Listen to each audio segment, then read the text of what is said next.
मन्यन्ते मामबुद्धया परं भावमजानन्तो ममाव्ययं मनुत्तमम् नाहं प्रकाशः सर्वस्य योगमाया समावृतः मूढोऽयं नाभिजानाति लोको मामजमव्ययम् नाहं प्रकाशः सर्वस्य योगमाया समावृतः मूढोऽयं नाभिजानाति लोको मामजमव्ययम्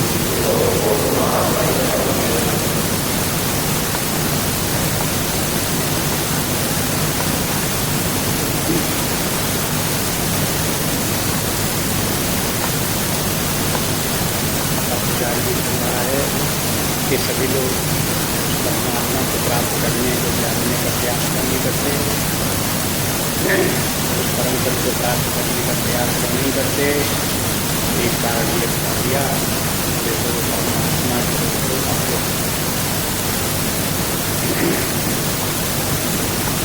इसलिए उसको कोई जानता नहीं, दिखाई नहीं देता।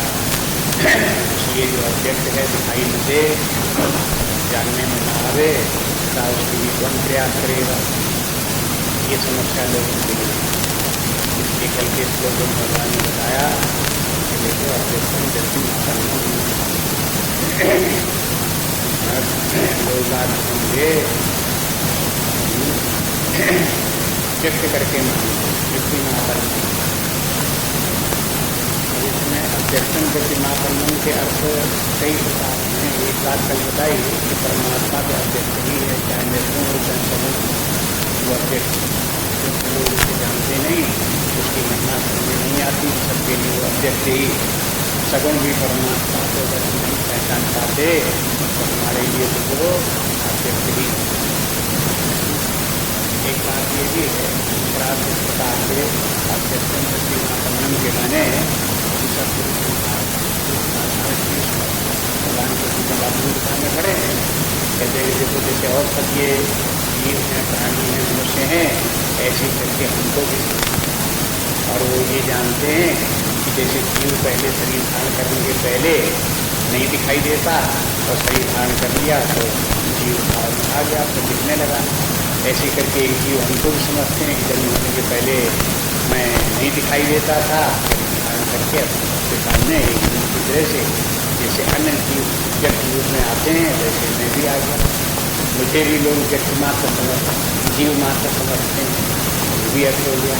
लेकिन तात्पर्य कहने का यही है कि वो परमात्मा को लोग जानते हैं, चाहे सगुण हो तो नहीं जानते, निर्गुण हो तो नहीं जानते, व्यक्त हो अव्यक्त हो, उसका ज्ञान न होने के कारण से परमात्मा को जानने की कौन जरूरत है। परमात्मा है कैसा ये भी कल बता दिया कि देखो वो परमात्मा अव्यय है और सर्वोत्तम है, परम है।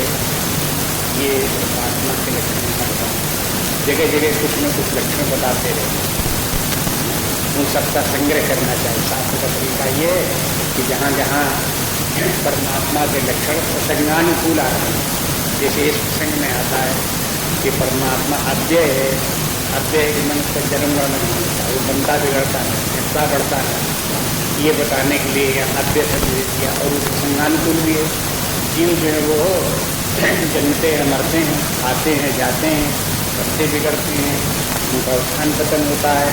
तो ऐसे परमात्मा का नहीं होता, इसलिए परमात्मा को इतना अव्यय होता है। अनुत्तम मन उससे उत्तम और कुछ भी नहीं, सर्वोत्तम परमात्मा ही है। ये भी बताने के लिए कि सारा जगत उसके सामने तुच्छ है, समस्त जीव प्राणी सभी सब उसके परमात्मा के सामने तुच्छ है। ये सर्वोत्कृष्ट परमात्मा ही सर्वश्रेष्ठता उसके बताने के लिए हमको भी बता दिया। परमात्मा को परम भी बता दिया।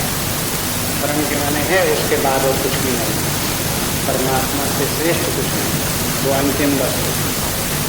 कारण की दृष्टि से देखें तो सबकी उत्पत्ति अंततः परमात्मा से होती है, लेकिन परमात्मा की उत्पत्ति अंत किसी से नहीं होती, इसलिए वो परम है। ये परमात्मा के लक्षण, और जैसा ये परमात्मा भगवान ने बताया कि ऐसा है, तो ऐसा लोगों को ज्ञात है। अब इस श्लोक में देखो, उसी बात को 25वें श्लोक में आगे बढ़ाते हैं कि नाहम प्रकाशा सर्वस्य, कि मैं सबके सामने प्रकाशित नहीं, और योग माया समाधता, योग माया से ढका हुआ, मूढ़ो अभिजानाति, इसलिए मूढ़ लोग मुझे नहीं जानते, और लोगों मामजम अव्ययम, ये जो है वो संसार के लोग नहीं जानते किसे, मम अजम अव्ययम, मैं अज हूँ अव्यय हूँ, ये बात लोगों को बताना है।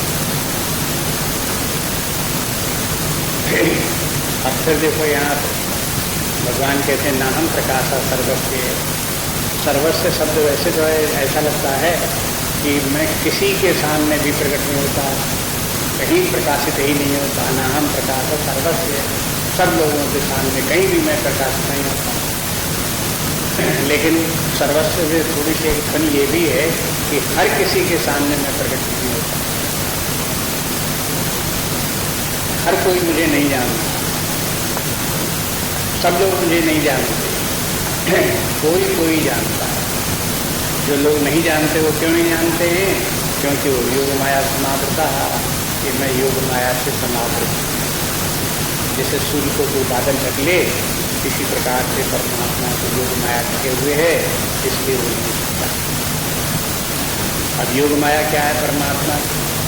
अब ये जो माया है जिसके ने कि इतना विस्तार फैलाया कि सारा जगत दिखाई देने लगा, शरीर अपने दिखाई देने लगे, मन को भी दिखाई देने लगे, बस इसी चक्र के भीतर रह करके कार्य मेरे गिर गए। और इसके परे जो इसका आदि कारण परमात्मा है, परमात्मा को नहीं देखते, तो बस यही उसका आच्छादन है, यही योग माया है। और योग माया नाम की कोई अलग वस्तु नहीं। हमें जो नाम रूप आत्मन जगत दिखाई देता है, और हम अपने मन बुद्धि से जो कुछ जान पाते हैं उतना ही जो देख रहे हैं जगत को, इतने में ही घिरे रहना, योग माया में पड़े रहना।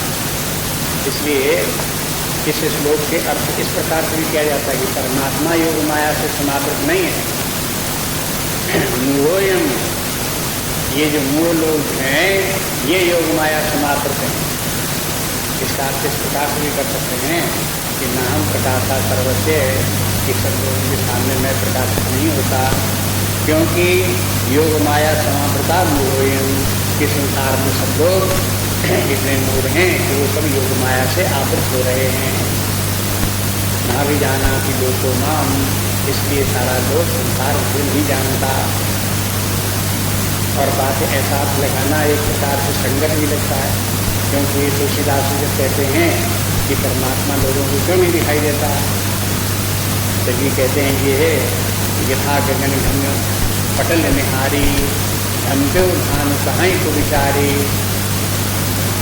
तो जब ये दृष्टान देते हैं ये, तो इससे ये पता लगता है यथा गगन घन पटल निहारी, आकाश में सूर्य उसके ऊपर बादल छा गया, आ गया, तो उसको देख करके अंत्यो धान कहाँ को विचारी, तो विचारी लोग जो हैं माने विचार नहीं कर पाते, अज्ञानी लोग हैं, वो कहते हैं देखो बादल से सूर्य ढक गया, लेकिन कहाँ सूर्य इतना विशाल और कहाँ छोटा सा बादल, बड़ा बादल सूर्य को क्या ढकेगा। जब ये बात सोचते हैं तब ये भी बात आती कि आखिर योग माया कितनी बड़ी होगी कि अनंत परमात्मा को ढक ले, क्या जितनी बड़ी हो, लेकिन परमात्मा से बड़ी थोड़ी, परमात्मा परम है, अनुक्रमम है, तो योग माया तो उससे भी उत्पन्न थोड़े हो गई, उससे भी परे थोड़े हो गई, जो उसको भी ढक लेगा। इसलिए योग माया उसको नहीं ढकती, फिर किसको ढकती है? योग माया परमात्मा की ऐसी ढका लगता है परमात्मा, और वास्तव में ढका है भी अपने अज्ञान में कहते हैं ना भी जाना कि लोगों वो यम मोह के कारण से पड़ा हुआ जीव ये बात को नहीं समझता। इसलिए यदि जीव के सामने जो आवरण आ गया है अविद्या का आवरण, जीव उस आवरण को विद्या के आवरण को हटा दे तो परमात्मा प्रकाशित है। परमात्मा सर्वत्र प्रकाशित है ही, सदा प्रकाशित है ही। जैसे सूर्य है तो सूर्य कब प्रकाशित नहीं है? सूर्य तो सदा प्रकाशित है ही। सूर्य प्रकाश स्वरूप है, वो तो 24 घंटे सूर्य में प्रकाश होता ही रहता। अब कभी सूर्य दिखाई दे न दिखाई दे, अब पृथ्वी के दूसरी तरफ सूर्य हो जाए न सूर्य दिखाई दे, तो इसके माना ये थोड़ी कि सूर्य प्रकाशित रहेगी। ये सूर्य सामने हो और बादल आ जाए उससे ढक जाए तो इसके माने थोड़ी कि सूर्य ढक गया, ये प्रकाशित नहीं। सूर्य तो अपने स्थान पर यथावत 24 घंटे प्रकाशित है। अब चाहे उसके सामने बादल आ जाए, चाहे उसके सामने पृथ्वी आ जाए, उसके कारण से ढका हुआ साफ लग सकता है लेकिन वो ढकता नहीं। ऐसी परमात्मा चेतना स्वरूप होकर के सर्वत्र अंत होकर के विद्यमान है। अब उसके सामने अविद्या आ जाए, जगत की माया आ जाए, नाम रूप आ जाए, कुछ इस प्रकार के आ जाएं जिसके कारण से हम उसे नहीं जान पाए, न देख पाए, समझ न पाए, ये बड़ी हो। लेकिन परमात्मा के नित्य प्रकाशित होने में और सहज रूप से चेतना स्वरूप होकर के प्रकाशित होकर विद्यमान रहने में कोई संदेह नहीं। परमात्मा सत्स्वरूप है तो सारे जगत में जो सत्ता दिख रही है वो परमात्मा की है। इस जगत के पीछे से परमात्मा सत्ता रूप में झाँक रहा है। जितने भी जीवों में चेतना दिख रही है ये परमात्मा सब जीवों के भीतर चेतना रूप में झाँक रहा है। तब देखो कि चाहे जितनी माया उसे ढके लेकिन उसके पीछे से वो झाँकता रहता है, कुछ न कुछ प्रकाश उसका आता रहता है। जैसे सूर्य को बादल ढक ले, चाहे जितना ढक ले तो भी ये तो लगेगा कि दिन है, रात तो है नहीं है, दिन है, थोड़ा थोड़ा प्रकाश उसका फिर भी रहता ही रहता है। ये भले ही न पता लगे कि सूर्य यहाँ है कि यहाँ है कि यहाँ है, लेकिन सूर्य तो कहीं न कहीं है ही, तब तो इतना प्रकाश है। ऐसे जैसे करके अनुमान से जानते हैं, ऐसे देख लो जगत में सत्ता लग रही है, एग्जिस्टेंस जगत की जो लग रही है परमात्मा के कारण से लग रही है, वही परमात्मा झाँक रहा है। जगत में जो चेतना लग रही है देखो कि ये सब परमात्मा ही की है। परमात्मा सर्वत्र विद्यमान है, सर्वत्र चेतना है, परमात्मा सर्वत्र विद्यमान है, सर्वत्र एग्जिस्टेंस है, अस्तित्व सर्वत्र भाषित हो रहा है, ये परमात्मा ही के लक्षण है।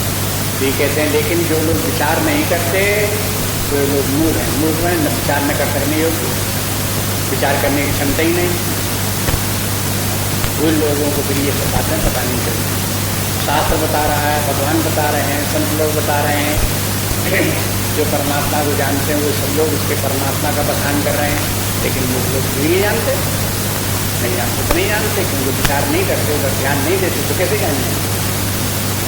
मूढ़ो यमुना विजानाति, और कहते हैं माम अजम अव्यय, ये परमात्मा अज है, अव्यय है, इस बात को नहीं जानते लोग। बात भगवान कृष्ण को अर्जुन का साथी बैठा हुआ देखते हैं तो देखते हैं कि जैसे और सब लोग इतनी 18 क्षण प्रेरणा खड़ी हुई है, ऐसी एक अर्जुन भी है, एक ऐसी एक कृष्ण भी है।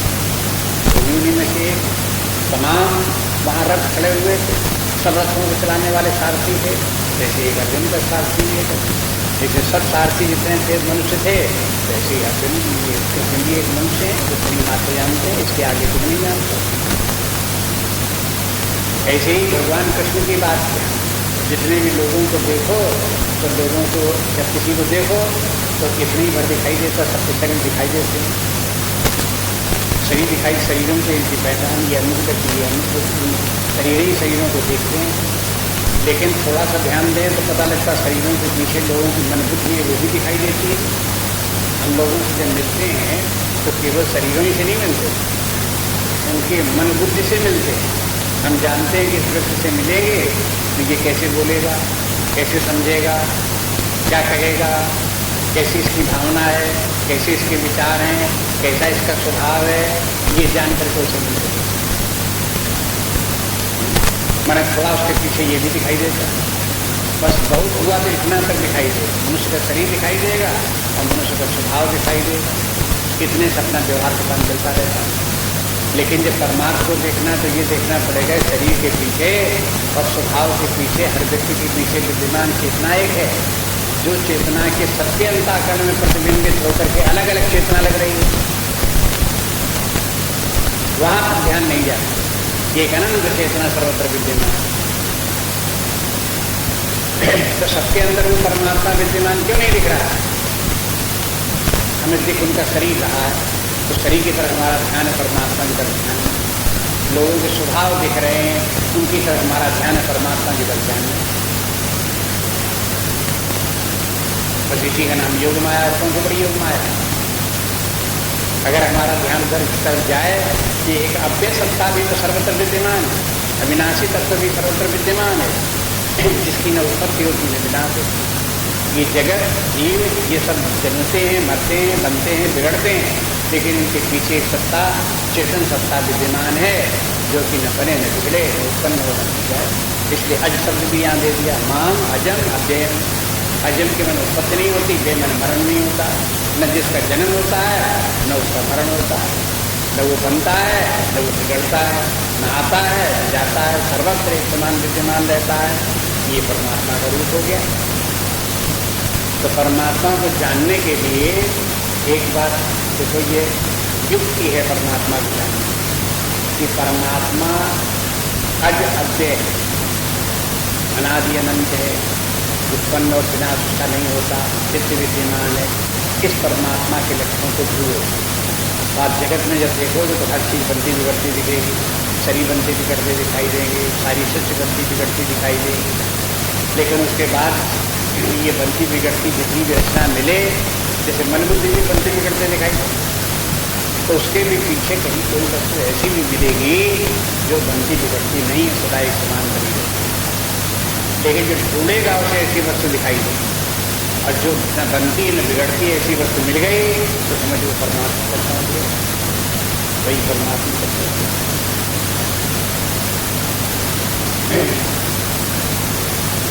परमात्मा के जो लक्षण बताए जाते हैं या नाम बताए जाते हैं वो इस प्रकार के हैं जिससे कि हम उनके सहारे से परमात्मा तक पहुँच जाएं, परमात्मा को पहचानें।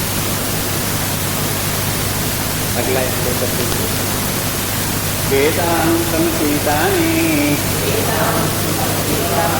वर्तमानानि चार्जुन भविष्याणि च भूतानि मां तु वेद न कश्चन। वेदांतम गीतानि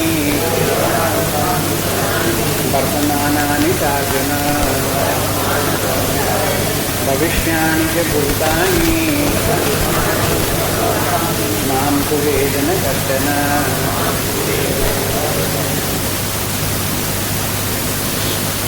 अब देखो परमात्मा और जीवों में एक अंतर ये हो गया कि परमात्मा तो सर्वज्ञ है, लेकिन जीव जो है वो अल्पज्ञ है। जीव अपने को भले ही जाने लेकिन परमात्मा को नहीं जाने, अपने शरीर को जानता है, जगत को जानता है, लेकिन परमात्मा को नहीं जानता। लेकिन परमात्मा सबको जानता है। बोले जो होता है श्लोक के अर्थ देखो, वेद अहम, वेद में जानना, वेद अहम मैं जानता हूँ, समतीतानी प्राचीन काल में जो काल में जो कुछ हुआ वो सब मैं जानता हूँ, वर्तमानानी और वर्तमान में जो कुछ हुआ सब जानता हूँ, भविष्याणि के भूतानी और भविष्य में जो कुछ होगा वो सब मैं जानता हूँ।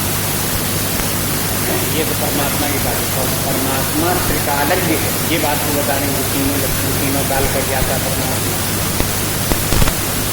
अभी परमात्मा तीनों काल में जो कुछ भी है तीनों काल का ज्ञाता, और तीनों काल में जो कुछ भी घटनाएं घट रही हैं उन सब का भी ज्ञाता परमात्मा। अब देखो जो तीनों कालों को जानने वाला हो वो तीनों कालों से परे होना चाहिए, जो तीनों काल में विद्यमान। भूतकाल चला गया तो ऐसा न हो कि भूतकाल का जानने वाला भी चला जाए, वो वर्तमान में रहना चाहिए उसे। तब वो कहेगा मुझे भूतकाल की बात नहीं मालूम, और फिर वो जो वर्तमान काल में हो उसे भविष्य काल में भी जाना चाहिए। तब उसे मालूम हो तो मुझे मैं भविष्य को भी जानता हूँ। जो भूतकाल में, भविष्य काल में, वर्तमान में तीनों कालों में विद्यमान हो, लेकिन तीनों कालों से आवृत न होता हो, तीनों कालों से प्रभावित न होता हो, कालातीत हो, ऐसा परमात्मा। काल के कालातीत माने जो काल के अंतर्गत। अब दो भाग कर लो, एक तो काल के परे और एक काल के नीचे। जैसे यहाँ से ये लाल रेखा है, इसके ऊपर ये कालातीत और ये सब उसके नीचे दिखा है काल के अंतर्गत। जहाँ से ये ऋणात्मक प्रकृति और माया शुरू हो गई, यहाँ से सब ये सब काल के अंतर्गत आ गए। इस परमात्मा से काल की उत्पत्ति, काल से सारी जगत की उत्पत्ति, तो सारा जगत काल के अंतर्गत है। पश्चिम में भी लोगों ने माना ये जगत क्या है, कहते this world is condition by time, space and causation.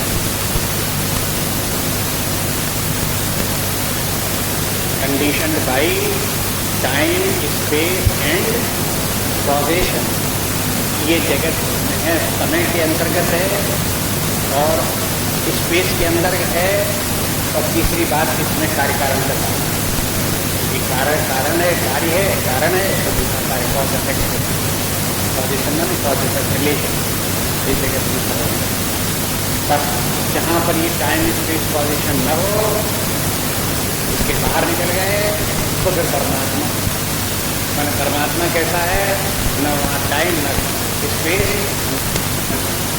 Beyond time space and causation, that is परमात्मा। और बस अब इस रेखा के नीचे, इस रेखा के नीचे तो टाइम स्पेस कॉजेशन, और इस रेखा के ऊपर देखो beyond time space and causation, देश काल वस्तु अपरिच्छिन्न परमात्मा। वेदांत का शब्द जो वही, इसमें जो पश्चिमी लोगों ने कॉजेशन बोला, यहाँ पर जो है वेदांत में उसके स्थान पर बोल दिया वस्तु, देश काल वस्तु अपरिच्छिन्न, देश काल और वस्तु के परे। अब वहाँ पश्चिम में क्या बोले वस्तु के स्थान पर, causation, time space and causation, बात दोनों की एक ही। वहाँ जो कॉजेशन बोलते हैं,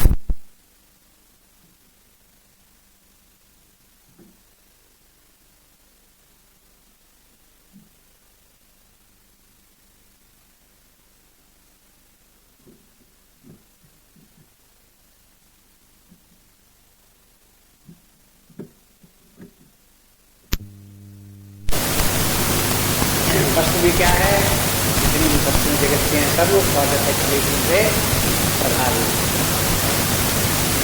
जितने नाम रूप हैं ये सब जो है ये कार्य कारण संबंध से चल रहा है।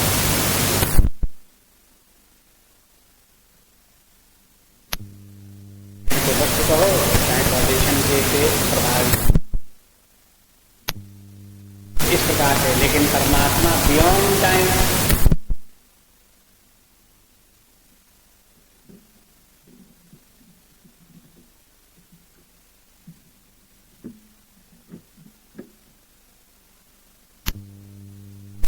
देखो अब बुद्धि यहाँ काम नहीं करेगी। अब विचार करते करते परमात्मा का विचार करो तो आपको ये लगेगा कि पहले कैसे क्या होगा।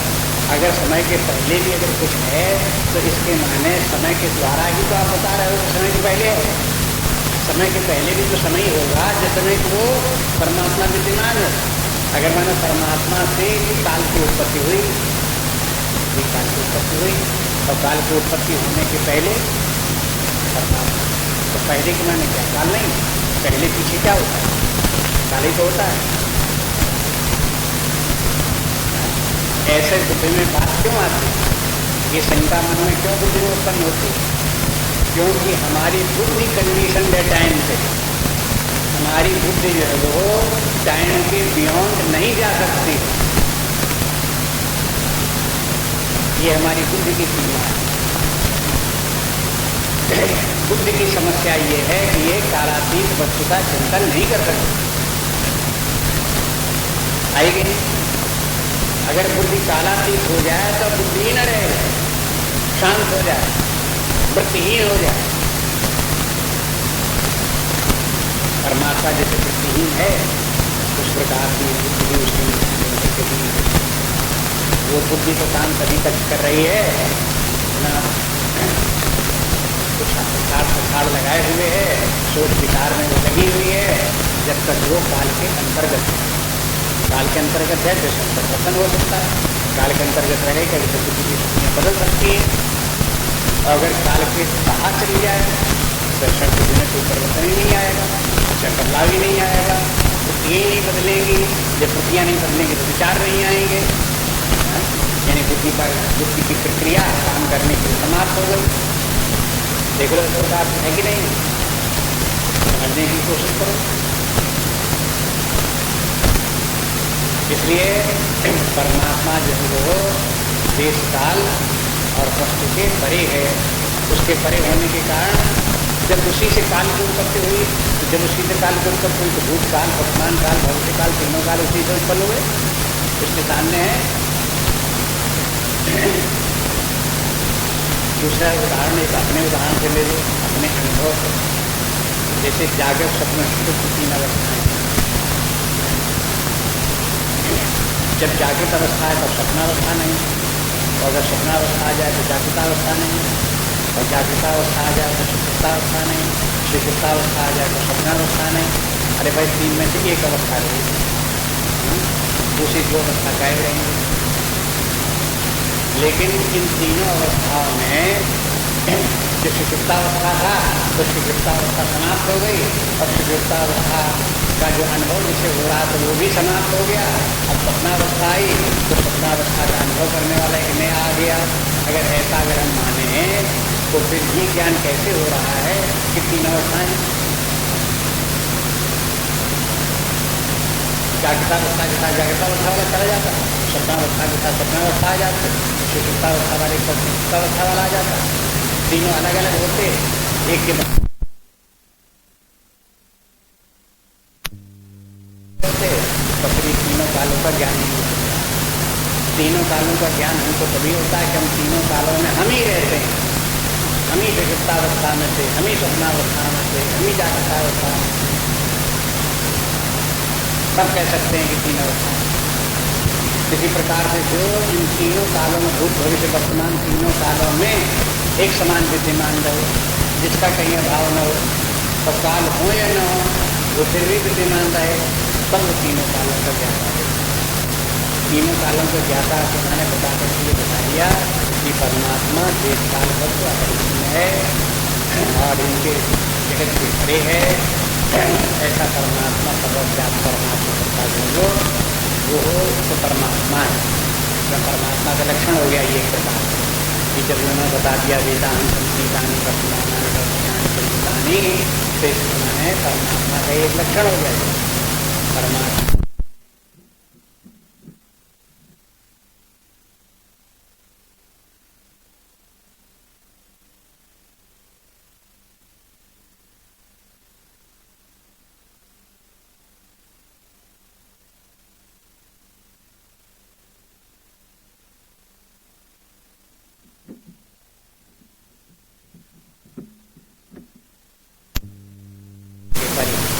दूसरी बात कहते हैं नाम को देखने का सुना, लेकिन जीव ऐसे नहीं। जीव अपनी बुद्धि में तादाद में रखते हैं और बुद्धि कालातीत नहीं है।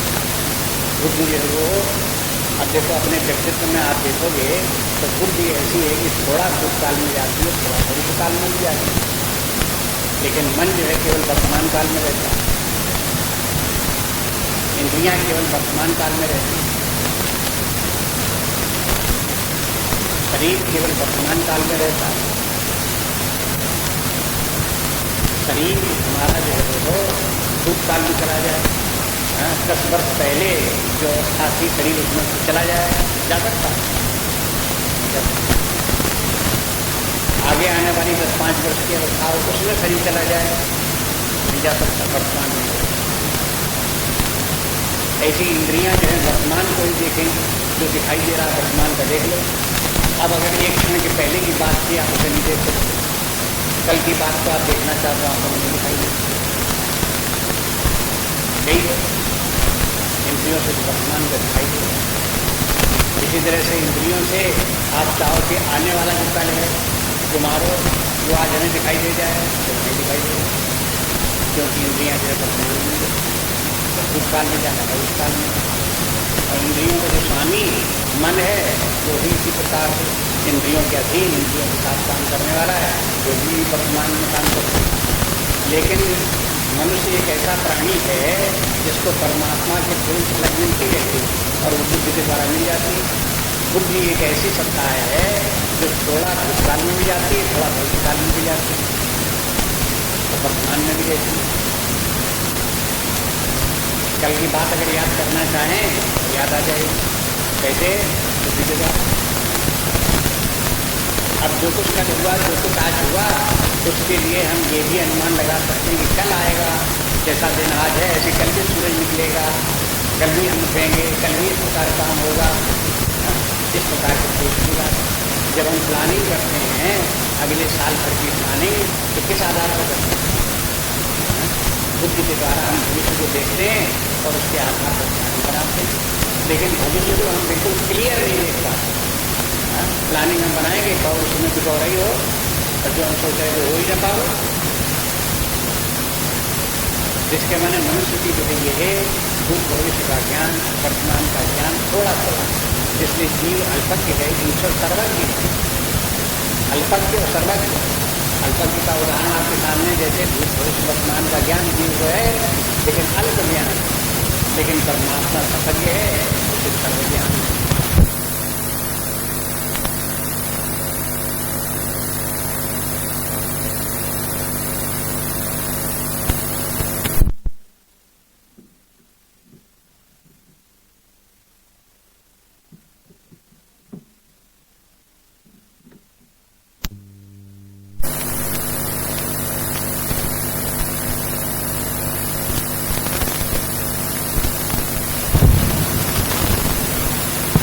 कैसे?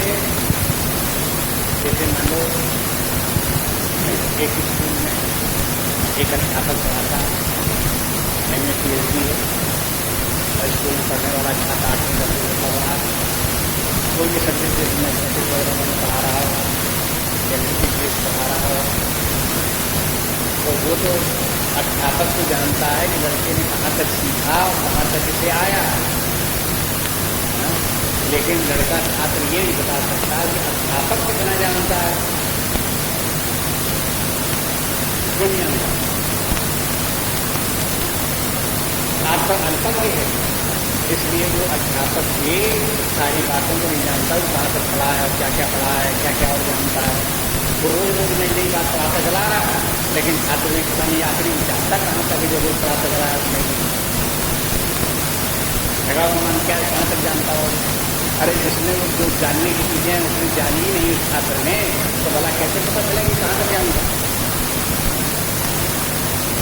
तो नियम इसी प्रकार से है, जो अल्पज्ञ होगा वो सर्वज्ञ को नहीं जान सकता, लेकिन जो सर्वज्ञ होगा वो अल्पज्ञ को जानता है। यही भगवान बता रहे हैं कि जब वो कहते हैं कि माम को दे देना कक्षण, कि मुझे कोई नहीं जानता, तो कक्षण में कोई नहीं जानता, तो इस प्रकार लिखा जा रहा है कोई नहीं जानता, कारण जितने अल्पज्ञ हुए हैं वे परमात्मा को नहीं जानते। और कोई नहीं जानने के माने बस यहीं तक सीमित है, ऐसा भी है कि कोई कोई जानते भी है। अगर कोई न जानता हो तो शास्त्र की जरूरत नहीं, भगवान के कहने की भी जरूरत नहीं। कोई भी परमात्मा को नहीं जानता है, लेकिन ये नहीं कहते कि परमात्मा को कोई जान ही नहीं सकता, प्राप्त ही नहीं कर सकता, ऐसा वाक्य नहीं मिलेगा। परमात्मा को वो जानना पड़े हुए लोग जानते नहीं हैं, किंतु जान सकते हैं। परमात्मा को अपने अज्ञान मूर्खता के कारण से दुनिया में कोई परमात्मा को नहीं जानता, ये बात यहाँ तक ठीक। लेकिन मोह जाल से छूट करके यदि कोई प्रयास करे तो परमात्मा को जान सकता है, ये इम्प्लाइड है इतना। तो ऐसा कोई लोग होगा जो उसे जान सकता है, जो उसे प्राप्त कर सकता है। अब अगला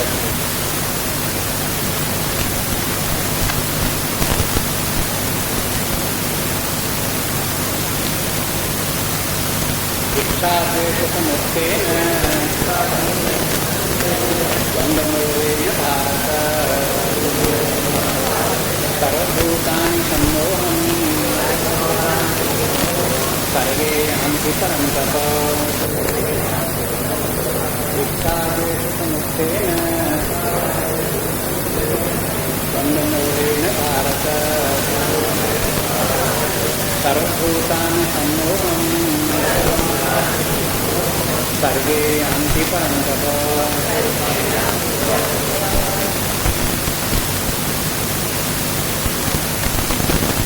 इच्छा द्वेष समुत्थेन इच्छा और द्वेष इच्छा में राग राग और द्वेष इनके राग और द्वेष के समुत्थेन इनके द्वंद्व मोहे ये इच्छा द्वेष राग द्वेष में द्वंद्व है इनके मोहे इनके लोभ करने पर भारत के अर्जुन सर्वभूतानि सम्मोहम यानी कि सभी लोग वो सभी प्राणी मोह में और सर्वेयाम के बाद संसार में जाते हैं सर्वेयाम संसार।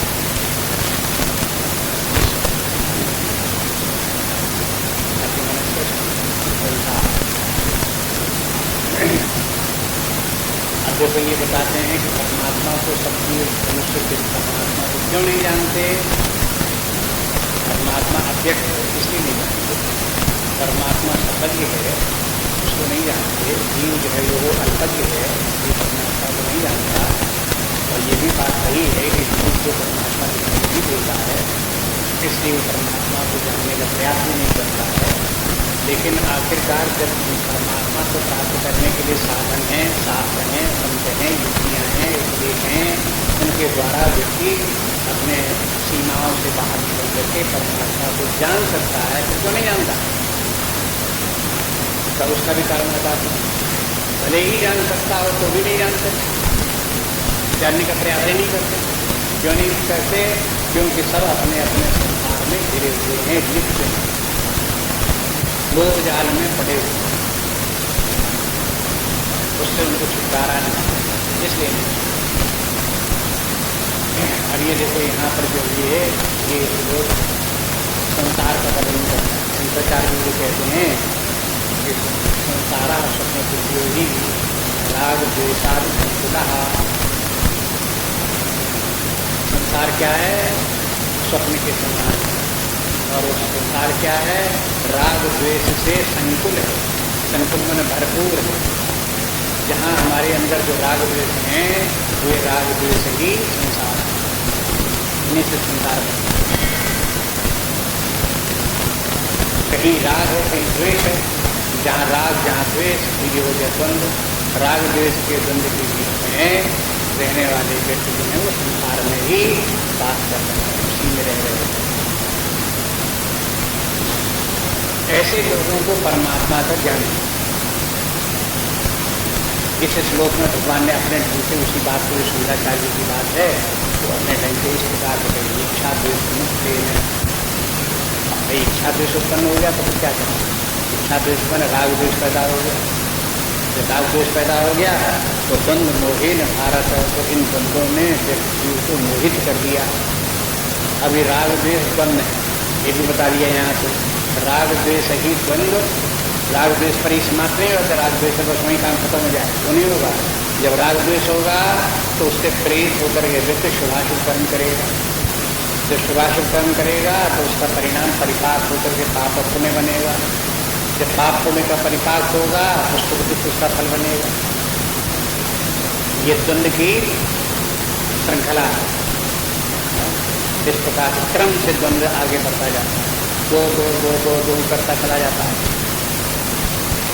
राग द्वेष शुभाशुभ कर्म पाप पुण्य सुख दुख इन सबका कार्य कारण संबंध है। सुख दुख का मूल कारण राग द्वेष समाप्त हो जाए तो शुभाशुभ कर्म समाप्त शुभाशुभ कर्म समाप्त तो उसके बाद पाप पुण्य समाप्त तो सुख दुख समाप्त। ठीक है लेकिन जब तक राग द्वेष है तब तक ये सब सुख दुख तक की सब श्रृंखला चली जा रही है और बस व्यक्ति इन्हीं के बीच। और एक बात और भी है कि जब सुख दुख व्यक्ति भोगता है तब उसके भोगने के साथ साथ एक नया संस्कार फिर बनता है जो राग द्वेष को प्रबल करता है, और फिर राग द्वेष की श्रृंखला चलती है। तो राग द्वेष की श्रृंखला सुख दुख दे करके खत्म हो जाती है, उसको नहीं, वो जो है इस प्रकार से ये है कि अविद्या काम करने के संसार, अविद्या होगी, कामना होगी, कर्म होंगे, भोग होगा, और भोग के संस्कार बनेंगे, संस्कार से फिर अविद्या राग द्वेष इस प्रकार से क्रम चलेगा। तो ये एक प्रकार का चक्र है, इसलिए इसे जन्म चक्र कहते हैं, अविद्या का चक्र कहते हैं, मोहजाल कहलाता है। ये ऑटोमेटिक चलता रहता है, चलता जाता है, और सुख दुख भी देता रहता है, समस्या भी उत्पन्न करता रहता है, और वही अपने आप को शक्ति भी प्रदान करता रहता है, फिर उसे ताकत मिल जाती है। जैसे कोई ऑटोमेटिक घड़ी हो, घड़ी अपने टाइम भी दे रही है, आगे चलती भी जा रही है, और उसके भीतर एक सिलेंडर खड़ा हुआ हिलता रहता है, तो उसके कारण से नई चाबी भरती भी जाती है, बार बार चाबी भर जाती है, फिर चलवाई, फिर चाबी भर जाती है, चाबी न भरो तो भी उसमें चाबी भरती रहती है, घड़ी चलती रहती है। ऐसी ऑटोमेटिक घड़ी की तरह से ये है राग द्वेष का चक्र, बराबर इस प्रकार से चलता रहता है, ये होता है। और जब तक इस चक्र में जीव पड़ा हुआ है, मोहजाल में इस प्रकार से पड़ा हुआ है, वो परमात्मा से दूर, क्योंकि इस जाल में राग द्वेष के बीच में, शुभाशुभ कर्मों के बीच में, संसार के जो वस्तु और व्यक्ति हैं उनके आकर्षण में, उनके प्राप्त करने में, उनके लोभ में बुद्धि जहाँ उलझी हुई है, भला उस बुद्धि का ध्यान परमात्मा की तरफ कैसे जाएगा, कैसे उस परमात्मा को? सर्वभूतम समूह, सर्वभूतानि सम्मोहम सर्गे यान्ति, सभी प्राणी इस प्रकार से इस मोह में पड़े हुए, द्वंद्व मोहेन, ऊपर का कारण बताइए, द्वंद्व यही तो मोह है, इसी मोह में पड़े हुए हैं, और सम्मोहम यान्ति, उसी को सम्मोह बोला यहाँ पर की पंक्ति में से। इस प्रकार से सम्मोहित हुए जीव जन वो परमात्मा को नहीं जानते, केवल सर्ग में ही पड़े हुए हैं। ये सर्ग के माने यहाँ पर सर्ग के माने सृष्टि है, लेकिन आचार्यों ने सर्ग का अर्थ यहाँ लगाया संसार, जिसे शंकराचार्य संसार कहते हैं। हर जीव का राग द्वेष, राग द्वेष क्या करता है? राग द्वेष व्यक्ति के एक संसार की रचना करता है। हर व्यक्ति एक अपनी मानसिक रचना करता रहता है, किस बल पर? राग द्वेष पर। वो जो मानसिक रचना करता रहता है, ये उसका मानसिक संसार है। हर व्यक्ति का संसार मेंटल क्रिएशन होता है, और माइंड में ही रहता है। मेंटल क्रिएशन है, तो माइंड में ही रहेगा, और माइंड में रहने वाला इस प्रकार का संसार, मन में ही उत्पन्न होने वाला, मन में ही रहने वाला ये संसार व्यक्ति को वहीं रहते हुए बांधे रहता, मोह में डाले रहता, उससे बाहर नहीं निकलने देता। इसी का नाम जादू है, यही माया, यही अद्भुत रचना इस प्रकार की है। इसको बार बार इसके ऊपर विचार करते हुए इसके मैंने ये सब वर्णन क्यों किया जा रहा है, जिसके कारण व्यक्ति द्वंद्व मोह से बाहर निकले, उससे छुटकारा प्राप्त करे, राग द्वेष से निवृत्त हो। इस गीता में देखेंगे आप, शुरू से ही पहले अध्याय दूसरे अध्याय से राग द्वेष का वर्णन। अर्जुन को जो विषाद हो गया वो क्यों हो गया? बस देख लो आप, अपने आप ही आपको दिखाई देगा, राग द्वेष के कारण से हो गया। तो भाई बंधु में राग हो गया, अब जहाँ राग द्वेष होगा वहीं से दुख शुरू होगा। अब अगर भगवान ने उपदेश देना अर्जुन को शुरू किया तो किस बात का, कि तुम राग द्वेष छोड़ो।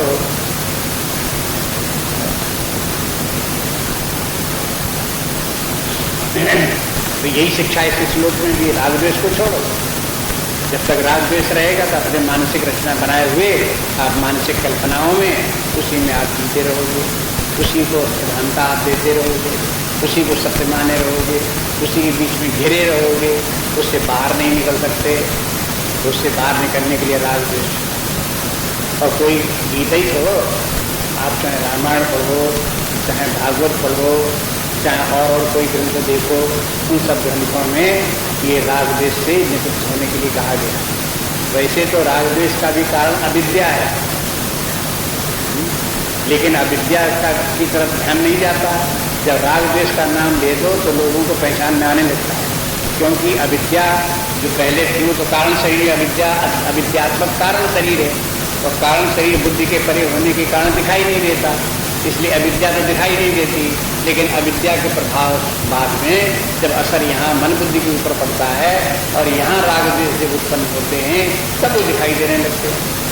इसलिए अविद्या की बात कम करते हैं, राग द्वेष की बात ज़्यादा करते हैं।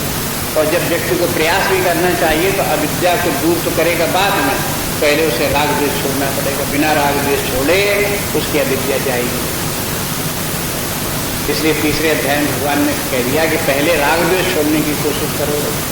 ये तुम्हारे सामने है, तुम्हें दिख रहा है अपने मन में कहाँ राग है कहाँ द्वेष है, उसको छोड़ो। इसलिए वहाँ पे कहते हैं कि देखो इंद्रिय से इंद्रिय त्यागे राग द्वेष व्यवस्थित तयोर पश्चिमागच्छेत बहु यसे परिपंथिनौ। राग द्वेष, ये राग द्वेष जो है ये है इंद्रियों का बाह्य जगत के विषय में राग द्वेष हुआ करता है। ये जो राग द्वेष हुआ करता है यही व्यक्ति के लिए रास्ते में परिपंथी है, लुटेरे हैं रास्ते के। और उन लुटेरों से बचे रहो। बचे रहो तो मैंने जीवन ऐसे जियो कि राग द्वेष से बच के निकलो, राग द्वेष के चक्कर में मत, राग द्वेष के किनारे चलो। तो ये कहते हैं इस प्रकार से करके चलो। अभी आपने देखा दुर्गा सप्तशती,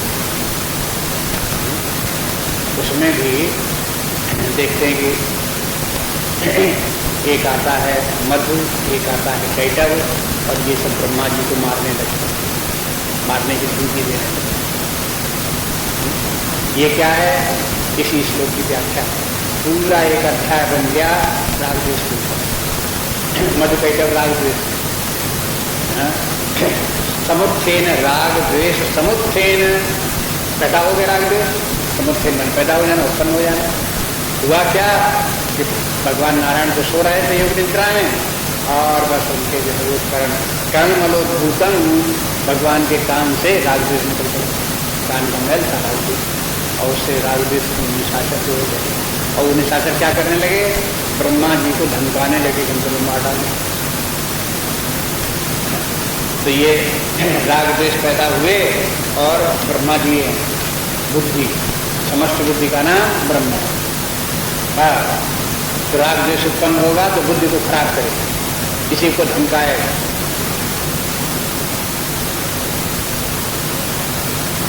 और सब जगह आप देखो वही बात आपको मिलेगी, तरह तरह से कही।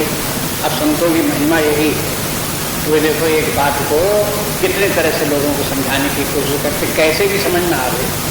आप बड़े देवी जी के भक्त हो तो भी तो कम से कम समझो कि ये मधु कैटव कहाँ से आ गए, कैसे ब्रह्मा जी को धमकाने लगे, क्यों ऐसी कथा कही गई। जहाँ विचार करोगे तो आपको पता लग जाएगा मधु कैटव और कुछ नहीं है, राग द्वेष।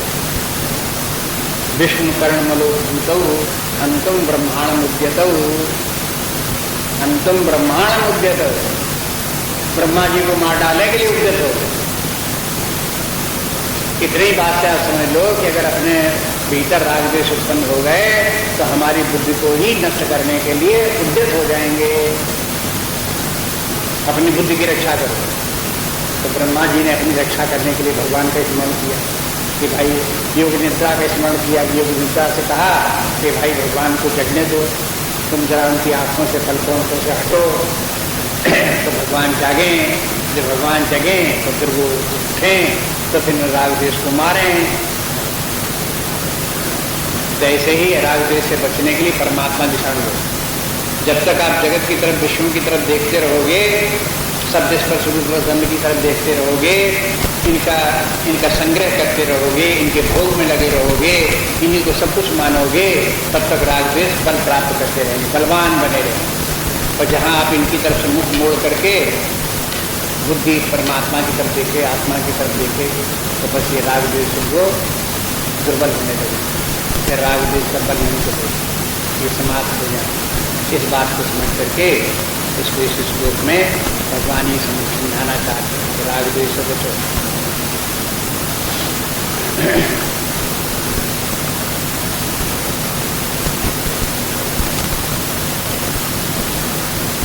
एक श्लोक और देखिए। तेषां त्वन्तगतं पापं जनानां पुण्यकर्मणां ते द्वन्द्वमोह निर्मुक्ता भजन्ते मां दृढव्रता येषां तन्द्रगतं तापं जनानां त्वमेव कर्मणां ते द्वन्द्वमोह निर्मुक्ता भजन्ते मां दृढव्रता येषां मन जिन लोगों के स्वंतगतम तो अंतगतम पापम जिनके पाप का अंतगत हो गया, समाप्त हो गए, ऐसे जनानाम येषां जनानाम जिन मनुष्यों का ऐसा हुआ। और पुण्य कर्मणाम पाप कैसे नष्ट हुए, उन्होंने पुण्य अर्जित किए तो उनके पाप नष्ट हो गए। ते द्वंद्व मोह निर्मुक्ता, वे द्वंद्व से और मोह से छुटकारा पा गए। फिर भजन्ते मां दृढव्रता, ऐसे लोग कृत दृढ़व्रती होकर के मेरा भजन करते हैं। ये क्रम है। तब ये श्लोक किस बात का उत्तर है? माम तो वेद न कश्चन, जो 26वें श्लोक में बोले कि कोई भी मुझे नहीं जानता, तो कोई भी नहीं जानता, नहीं कोई जानता। कौन जानता है? जिन्होंने पाप छोड़ करके पुण्य कार्य किए, पुण्य के रास्ते पर चले, पाप निवृत्त हो गए, राग द्वेष से मुक्त हो गए, ऐसे व्यक्ति भगवान को जानते भी हैं और उसका भजन भी करते हैं, प्राप्ति भी करते हैं भगवान। ऐसे हैं। मैंने इस श्लोक से आशा लगी कि संसार में ऐसा नहीं कि बिल्कुल ही एकदम से उजाड़ हो, कहीं कोई परमात्मा को जानते ही न हो, कोई जानता ही। कैसे जानते हैं उसका साधन यहाँ बताइए इस प्रकार से। और ये बात वहीं से फिर आ गई जहाँ से प्रारंभ की गई, नमाम दुष्कृतिनो मूढ़ा प्रपद्यन्ते नराधमः। ये एक श्लोक में आया था, पिछले श्लोक में कहा जो नराधम हैं, मूढ़ लोग हैं, वे मेरा भजन नहीं करते।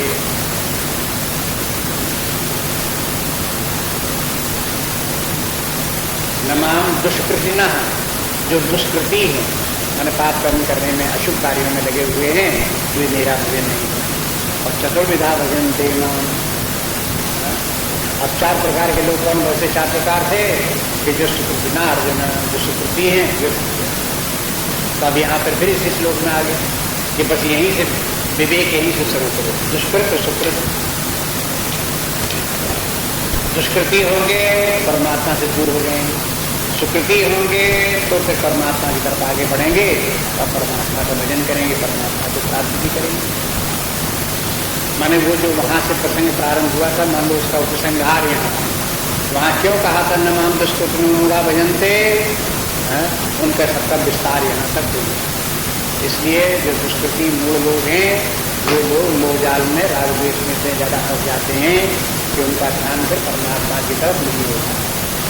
वो अव्यक्त परमात्मा को नहीं जानते, वो संसार के भोग वस्तुओं के संग्रह करने में, देवताओं की ही पूजन में लगे रहते हैं। ये सब कारण नीचे बता दी, उनका सबका विस्तार करें। तो इसलिए ये सब जो लोग इस बात को, सब रहस्य को जानने वाले हैं, वो क्या करते हैं? येषां तन्द्रगतं पापम, जिनके ही पाप समाप्त है, जनानां पुण्य कर्मणां, जिन लोगों के पुण्य जो हो विस्तार पाए, उन्हें अधिक। इस श्लोक से ऐसा मालूम होता है कि यदि कोई पुण्य कार्य करने लगेगा तो उससे पाप नष्ट हो जाएगा। येषां अंतगतं पापम, जिसके पाप अंतगत हो गए, खत्म हो गए पाप। कैसे हो गए? पुण्य कर्मणां, अब पुण्य कार्य करने लगे तो पाप खत्म हो गए। लेकिन जब हम देखते हैं कर्म सिद्धांत को, तो कर्म सिद्धांत की बैलेंस शीट नहीं बनी। उसमें जो है वो प्रॉफिट लॉस में से घटता नहीं है। प्रॉफिट में से लॉस घट जाए, लॉस में से प्रॉफिट घट जाए, क्रेडिट से डेबिट घट जाए, डेबिट से क्रेडिट घट जाए, ऐसे नहीं होता।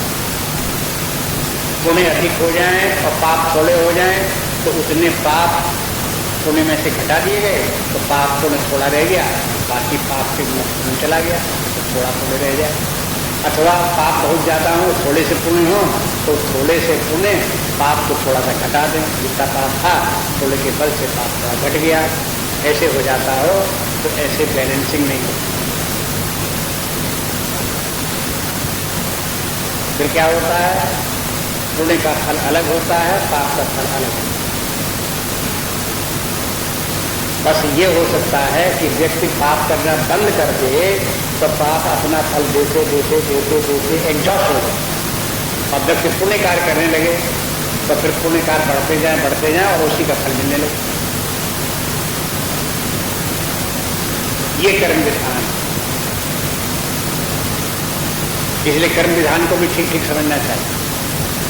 भगवान जब यहाँ भी ये कहते हैं तो इसका तात्पर्य ये नहीं है कि अभी तक बहुत पाप किया पुण्य कार्य करो जिससे कि पाप क्षीण हो जाए, ऐसे नहीं। बस उसका उपाय यही है कि अभी तक पाप कर्म करते रहे, उसके फलस्वरूप जो दुख भोगने पड़े वो भोगने पड़े, आगे भी भोगने पड़ेंगे और भी तो खाएंगे, उनको भी भोगना पड़ेगा क्योंकि पूर्व में जितने पाप किए उनका फल मिलता जाएगा। लेकिन पुण्य कार्य करते रहेंगे तो धीरे धीरे करके आगे सुख बढ़ता जाएगा, दुख की मात्रा कम होती जाएगी। जब सब पाप क्षीण हो जाएंगे तब पुण्य ही पुण्य रह जाएगा, तो पुण्य के द्वारा सुख ही सुख की प्राप्ति होगी, दुख की प्राप्ति नहीं होगी। इस प्रकार से जो हो ये पाप और पुण्य अपना फल दे करके क्षीण होते हैं। सिद्धांत ये है कि पाप और पुण्य एक दूसरे से कटते नहीं है या पाप पुण्य किसी दूसरे प्रकार से नष्ट नहीं होते, ये स्वयं अपनी इनकी एक गति होती है। उस गति से पहले जैसे पाप पहले अशुभ कर्म हुआ, अशुभ कर्म से पाप बना, पाप से बना दुख और दुख बन करके खत्म। किस प्रकार से खत्म? कर्म नाशवान है लेकिन दुख दे करके नाशवान, सुख दे करके नाशवान, बीच में नाशवान नहीं। अगर किसी व्यक्ति ने पाप कर्म किया लेकिन उस पाप का कर्म का फल अगर दुख नहीं मिल पाया और बीच में वो नष्ट हो जाए, सो नष्ट होने वाला नहीं। वो चाहे अगले जन्म में, चाहे 10 जन्म के बाद अपना फल दे, लेकिन वो पाप कर्म अपना फल कभी न कभी देगा, तब नष्ट होगा। तब तक वो अपने जो उसमें स्टोर पड़ा रहेगा, भरा उसमें रखा रहेगा भंडार में, और वो दुख देने के लिए प्रतीक्षा करेगा कब अवसर आवे और कर्म दुख दे और कब समाप्त।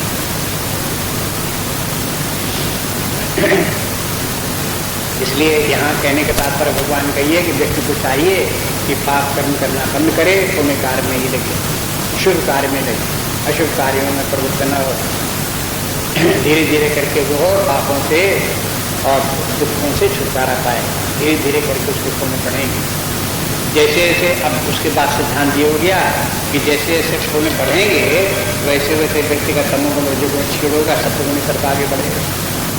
जैसे सत्वगुण की तरफ बढ़ेगा तो तेज द्वंद्व मोह निर्मुक्ता, वे द्वंद्व से छुटकारा पाएंगे, उनका राग द्वेष पर समाप्त होगा। जो पाप कर्मों में प्रवृत्त रहने वाले हैं उनका राग द्वेष कभी समाप्त नहीं होता, लेकिन जो धर्म के मार्ग पर आ जाते हैं, पुण्य कार्य करने लगते हैं, उनकी दिशा जब इस तरफ आगे चलती है तो कभी न कभी उनके राग द्वेष भी समाप्त हो जाते हैं।